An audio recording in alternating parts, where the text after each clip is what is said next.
தமிழகத்தை தலைநிமிரச் செய்வதே லட்சியம் என்று முதலமைச்சர் ஜெயலலிதா தெரிவித்திருக்கிறார். கடந்த திமுக ஆட்சியின் போது அக்கட்சியினர் அளித்த வாக்குறுதிகள் நிறைவேற்றப்படவில்லை என்றும், கிடப்பில் போடப்பட்ட திட்டங்கள் அனைத்தையும் அதிமுக அரசுதான் நிறைவேற்றியது எனவும் கூறினார். மருத்துவ காப்பீடு, புதிய பேருந்துகள், மின்தட்டுப்பாட்டுக்கு முற்றுப்புள்ளி உள்ளிட்டவை அதிமுக அரசின் சாதனைகள் என்றும் அவர் குறிப்பிட்டார். 2011ஆம் ஆண்டு நடைபெற்ற சட்டமன்ற பொதுத் தேர்தலின் போது 54 தலைப்புகளின் கீழ் உங்களுக்கு நான் கொடுத்த பல நூற்றுக்கணக்கான வாக்குறுதிகளை எல்லாம் நிறைவேற்றிவிட்டேன் என்று ஏற்கனவே குறிப்பிட்டேன். நான் சொன்னதை செய்தேன், சொல்லாத பலவற்றையும் செய்தேன்.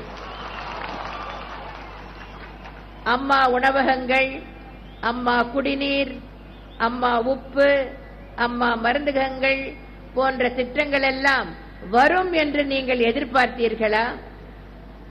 இவற்றை பற்றியெல்லாம் நீங்கள் நினைத்து பார்த்தீர்களா? நீங்கள் கேட்டீர்களா? இல்லையே.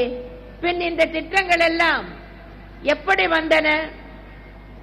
ஏனென்றால் ஒரு தாய்க்குத்தான் தன் பிள்ளைகளுக்கு என்ன தேவை என்று புரியும்.